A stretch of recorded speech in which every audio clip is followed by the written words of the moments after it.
Hi everyone, so today's video is going to talk about one of the kind of basics about writing, one of the writing rules you will hear before you get in very deep into writing. I wouldn't say it's like one of the first rules that you hear, but probably pretty close. I mean, it'll be probably within the first 5 or 10, and it is the idea that you should not use adverbs in your writing. Adverbs, or sometimes people add adjectives. And I remember when I was like getting into writing, I didn't really understand, like people would say that to me. They're like, well, it makes weak writing, it makes weak writing. I didn't really understand what that meant. I couldn't even really discern what was weak writing. And I feel like it wasn't explained. I think people like explain it the best that they know how. I think it's more of an intuitive thing. But it wasn't really explained clearly to me. I didn't fully understand why this was a rule and how it functioned and why people say this. So I'm going to talk about that today. So first off, the rule, right, is people say don't use adverbs because it weakens your writing, and use adjectives rarely for the same reason. So an adverb, in case you don't know, an adverb is a word or phrase that modifies or qualifies an adjective, verb, or other adverb. So it could be, most of them end in ly. That's usually a good way to identify them. So it might be quickly is one. Quickly is an adverb. Smugly, depressingly. But there's a whole list of them. And adjectives are like words that describe usually like a noun. So like yellow, fat, mean. Those are all adjectives, things like that. So here's why it's a rule, okay? So first, I'm going to read off some sentences that have adverbs or adjectives, mostly adverbs, in them. And just listen to them, okay? So the first one is, she laughed happily, okay? Second one is, the yellow sun was beating down on us. Third is, Jasper pulled hard on the doorknob. Next one is, get your butt in your room right now, Cynthia said angrily. And this last one, it's kind of a paragraph, okay? But I want you to listen to it. I quickly put on my beautiful silky pointe shoes and with my thin, spindly little fingers tied the ribbons around my bony ankle so they fit constrictingly. I walk awkwardly to the dark, dim wings of the huge stage. I think about one fun evening at a local theater where I lovingly watched a ballerina dance gracefully across the stage into the soft air. Happy and thrilled, everyone there smiled with joyful eyes. So in each of those examples, the writing can be made stronger. That's the term that we would use. And if that's hard for you to discern, it'll become clearer over time. But the writing can be made stronger by eliminating adverbs and adjectives. And I'm going to show that. And hopefully you'll see how it's stronger, as people say. So in the first one, right, we can actually cut out the word happily. We can cut out that adverb. She laughed happily. So one of the reasons why adverbs are not used very well or correctly by new writers, or why people say not to use them, is so in this example, whenever people laugh, we assume they are laughing happily, right? That's part of what laughter is. I mean, you can laugh in a cold way, but we don't need to say happily because, like, by default, automatically, we think that people are laughing happily, so it's redundant.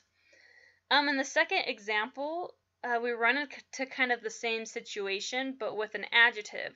So we don't need the word yellow for sun, unless you're like on another planet with a blue star or some special atmospheric conditions. The sun is always going to be yellow, so it's unnecessary. The third example is we have the adverb hard modifying pulled.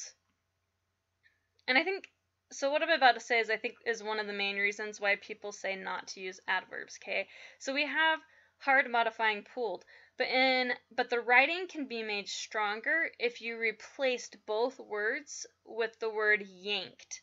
So do you see how pulled hard doesn't feel as strong or have as much emphasis as yanked. Yanked has that little extra intensity, and so it makes the writing feel a little bit stronger. It's a strong verb. It has that kind of power behind it. And so a lot of new writers, they will say things like pulled hard when there's actually a better verb that is stronger and makes your writing stronger and is more specific that works well. Okay, so the next example was my dialogue one. And so what's wrong with that one? Well, we could replace said angrily with a verb that communicates both of those things, like I kind of talked about with pulled hard, right? So we could say Cynthia yelled, right? So that usually implies some kind of anger, and that sounds better. But if you look back at the dialogue, which was get your butt to your room right now, exclamation point, because you're listening and can't see it, that already sounds like a line that would probably be delivered by yelling or some kind of level of being angry. So we can really just say Cynthia said for that one and just use the simple said dialogue tag because the dialogue implies she's angry. Okay, finally, my last example, which was that kind of long paragraph about point shoes. If you listen to it, you can see how having so many adverbs and adjectives there on top of each other and through the passage, there's just a lot of them, and I've heard people call them, and I call them stacked modifiers, right? Well, usually this sort of thing happens when the writer is trying to describe something really poetically or just like really well and amazing, and it can turn into what's called purple prose really fast. Purple prose is like something that's like so overwritten, it usually has lots of adverbs and adjectives in it. It doesn't, I don't know if it necessarily has to. I'd have to think about that one.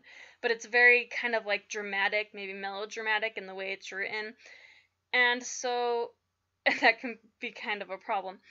So when you have all those adverbs like that, like in that example, it does kind of make it, it loses some of its power. And I'll explain that in a second, but it loses some of its power, makes it weaker.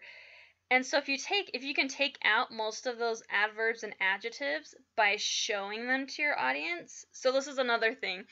A lot of those things, like, so like quickly, we know that it means fast, right?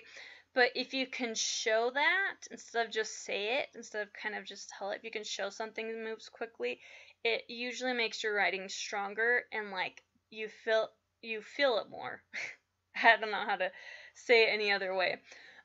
So in that passage, you could take out a lot of those adverbs and adjectives by showing them to your audience, and using some nice strong verbs. So some of the modifiers, like pink and silky, can just be eliminated because all point shoes are pink and silky. So I'm going to read some revamped versions of all of those examples. So the first one we said we could just say she laughed. We don't need the happily. The sun was beating down on us. Jasper yanked the doorknob. Get your butt to your room right now, Cynthia said. And then listen to this last paragraph with all that stuff taken out of it, okay? I jam my feet inside my point shoes. The ribbons snake up my ankles, and I waddle to the wings. One time at a theater, I watched a ballerina glide across the stage and leap into the air. The point shoes curved in crescents, molding to her feet like leather. We all soared with her, the audience, the usher, the technician in the control box, our faces split with grins. So for that last one, if I wanted to take the time, I could even make that revamp better so it communicated everything the old version did. But hopefully you can see or you can hear how I used all of those strong verbs instead of all those adjectives and adverbs. Using all those strong verbs, how it showed those modifiers, right? Now, in fairness, it is okay to use adverbs and adjectives in your creative writing occasionally. There are some people who tell you you should not ever. Like Stephen King has this quote that's like, never ever use them. I think, here's the quote: "The road to hell is paved with adverbs." Very dramatic. And I get it. I get his point. It's all of these things that we've been talking about. And even he talks about that in his writing book, and even he says that he uses adverbs occasionally. And you can sprinkle them in here and there, but there's a better way to break this rule, no adjectives and few adjectives rule, or no adverbs and few adjectives rule. And there's really, if you want to break it down, there's really specific reasons to break this rule and how to break this rule.